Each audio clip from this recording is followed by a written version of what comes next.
Following the success of the first Outlast, Outlast 2 takes the same concepts as the first game and expands on it in a number of ways. As always, the camera plays a big role in these games, and especially in this game because when it gets dark, it gets real dark. In the first game, if you crawled on the ground, there was some light illuminating from your body and you can see the floor, but with this game, that light is removed and you're completely swallowed by the darkness. Also, Outlast 2 is a lot less linear than the first game, and so usually finding the right path is a lot harder since it's all masked in the darkness, meaning that the camera is even more vital here. And since this is the Outlast franchise, it wouldn't be complete if we weren't playing as a character who happened to be in an unfortunate situation and just so luckily has a camera on them with night vision. Alright, enough talking, I know what you guys are here for, so can you beat Outlast 2 without using the camera? Before we begin, let me go over the rules. Same as always, the only rule is that I can't use the camera. No night vision or microphone mode or even pulling it out. Like always, when I accidentally pulled it out or was spawned with it, I would immediately put it away before I can even see anything. One more thing before we get started, sorry if the gameplay is laggy.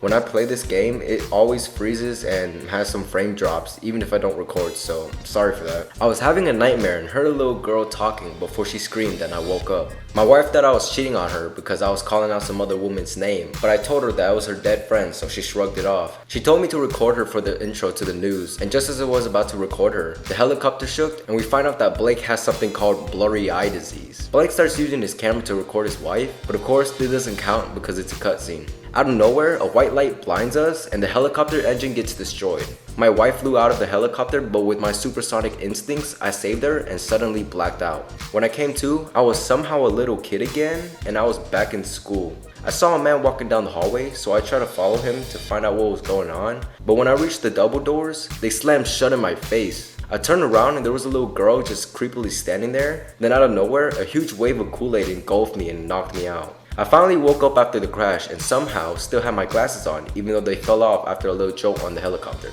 I started to search for my wife and thought she died in the helicopter crash, but she didn't, so I kept searching.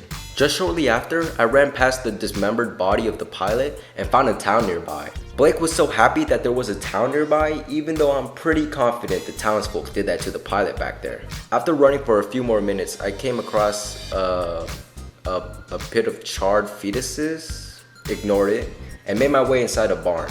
Inside the barn, I crawled on top of a platform, but was too fat and broke it. My glasses fell off, so I put them back on and saw the goddamn Grim Reaper. In the building just next to the barn, the game told me to pull out my camera and use the microphone setting, but I did it so fast, the camera didn't even get pulled out. I knew there were people behind the door, so I put on my running shoes, opened the door, and booked it as fast as I could. As soon as I was about to escape, I got cornered and thought I was going to die, but suddenly the white light showed up again and everyone went insane. I ran away from there so they wouldn't notice me when they got back to normal and made it inside the church. After running around in the church, I made it outside again and finally found my wife. While we were running away together, I found out that she was pregnant. I knew she was cheating on me this whole time. She says she doesn't know how she got pregnant, but I don't buy it. We ran a little longer, but suddenly we got cut off by some cult members. One of them punched me and they all started kidnapping my wife. Then a bunch of tree branches invaded the party and started killing all of the cult members. I honestly don't know what happened, but my guess is that there's some crazy gang war going on. Apparently the Outlast developers have an obsession with licking people's faces, so they decided to add Face Licker 2.0 into the game.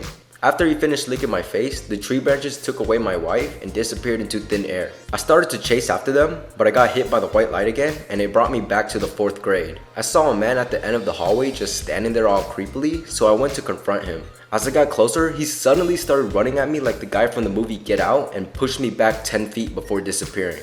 After getting out of the school, I fell down a cliff and a man named Ethan came to save me. He let me stay in his home and told me to rest up, so I went to sleep. I woke up to some commotion and saw the Grim Reaper trying to force Ethan to tell her where I was. He wasn't a rat, so he kept his mouth shut and the Grim Reaper ended up killing him. I swear she saw me through the gap in the floor and was staring straight at me, but chose to ignore me and leave. I got off the floor and paid my condolences to Ethan before leaving. After that, I ran away from some more dudes and arrived at the point where I figured out that running through everything in this game was not going to work. First off, there are sections that force you to be stealthy or else you die, so there's no alternative to that. And second, you can actually run out of stamina in this game. I get it that they're trying to add to the horror, but god damn is it unrealistic. Listen, when you're scared, stamina does not exist, alright? You could be the most out of shape you've ever been in your life, but when someone is chasing you and trying to kill you, you will become Usain Bolt. Nothing will be able to stop you.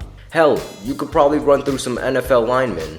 Actually, you probably can't do that, but you get the point. Anyways, I made it past the stealth section, got blinded by some light, and somehow made it through the darkness in a cave. I found an elevator, but there was no power, so I turned on the generator. The Grim Reaper was looking for me and saw me, so I tried to run past her and got killed. After dying multiple times, I decided to play Ring Around the Rosies with her, snapped her ankles, and made it safely to the elevator. I found a well, and as soon as I got near it, a tongue came out of it, pulled me into the well, and somehow I was in the vents. I couldn't see anything in this part, so my tactic was to turn up my volume so I could hear if I was moving or not. Turns out this tactic is useful, but comes with a bit of caution because sometimes you get jump scared, and when you do, it's real loud. I managed to get out of the vents with this tactic, and looky here, we're back at school. I saw the body of the girl from the beginning of the game hung from the ceiling before getting eaten up into the ceiling. I opened the door next to her body and some dude threw me down the stairs. He started chasing me and a long chase sequence occurred before I finally escaped. There was a large gate in front of me and I couldn't get over it, so I found a cart and started pushing it towards the gate, but then the Grim Reaper showed up and tried to kill me. After multiple attempts, I managed to lose her, got over the gate, and made my way to the chapel. Inside the chapel, I witnessed 2 people get killed and found out that my wife was being kept in the mines. On my way to the mine, there was a metal grate blocking my way and I had to find a hook to lift it, so I found the hook, attached the hook to the grate, and then the Grim Reaper busted through the doors and started making her way towards me. I pulled on the chains as fast as I could, and as soon as I thought I got away, she grabbed my leg.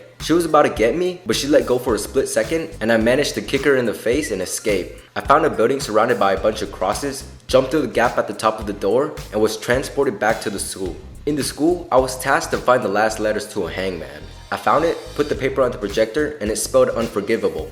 Well, that was pointless. I headed towards the exit and was stuck in that room for a long time before a door magically appeared and I escaped. I swear that door was not there before.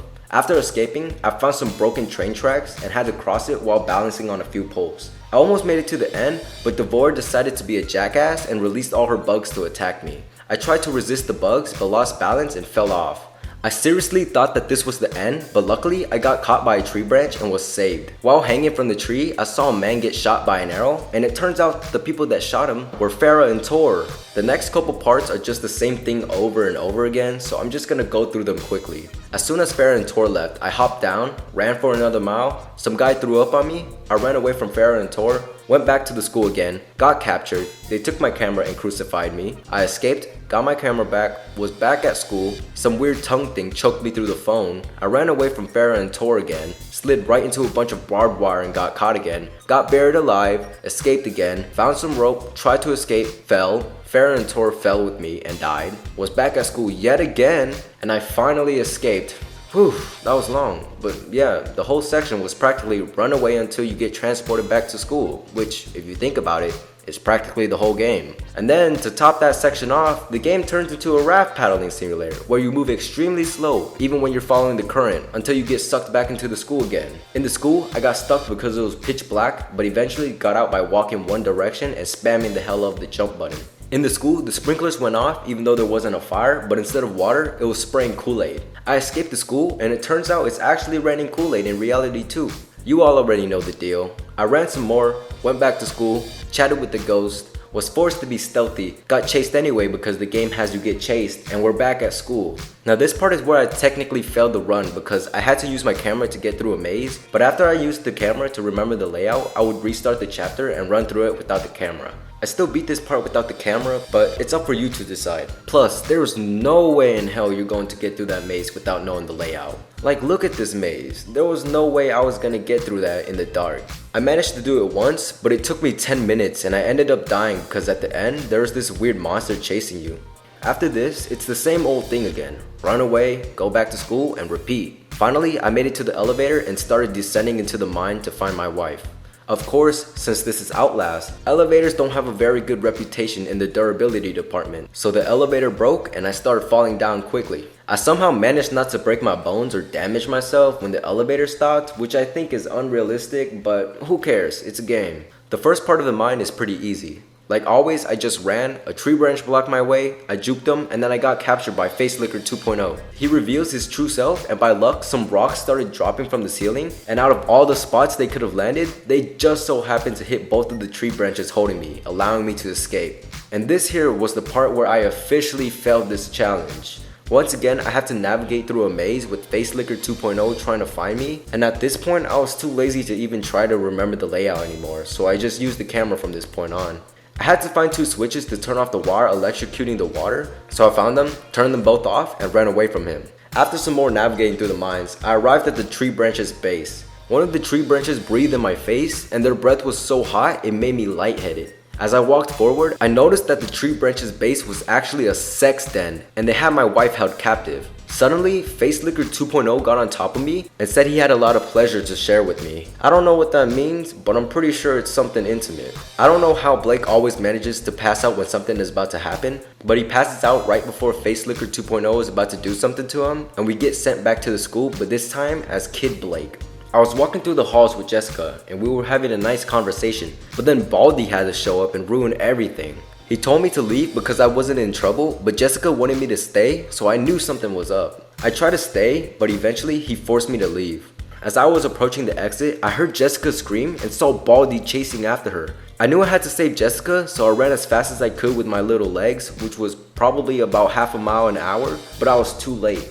I opened the door and found Jessica all beaten and bloody. Just then, I woke up and another gang war was in progress. The cult members invaded the sex den and got their revenge by killing the tree branches. I took this opportunity to run and caught up to my wife. We ran outside trying to find shelter, and as soon as we found one, the Grim Reaper makes her glorious return and starts chasing after us. She was dumb and I juked her easily, but she wasn't willing to give up and busted through the wall in front of me like the Kool-Aid man. There was no more hope for me, and as soon as I thought it was over, a cross comes flying through the air and impales her right through the torso. After some more running, I made it safely inside the chapel, and Lynn gave birth, but she said nothing was there even though I was holding the baby. Giving birth was too much for her, so she died, and of course, Blake passes out again. We have another flashback with Jessica. Noth decides to kill himself. I walked into the sunrise and got devoured by the sun. We get another flashback of Jessica praying, and I did not beat Outlast 2 without using the camera. Does this mean that the game is unbeatable if you don't use the camera? I don't think so. I think that if you spend a lot of time preparing and remembering the layout of every area, then you'll be able to beat the game without using the camera. I couldn't do it because, come on, I never prepare for challenges and I'm just too lazy to spend the time on remembering the routes and layout. You can attempt this challenge if you want, but just know that you'll have to prepare a lot. With that being said, I hope you guys enjoyed the videos. Drop a like if you did, or not, and I will see you all next time.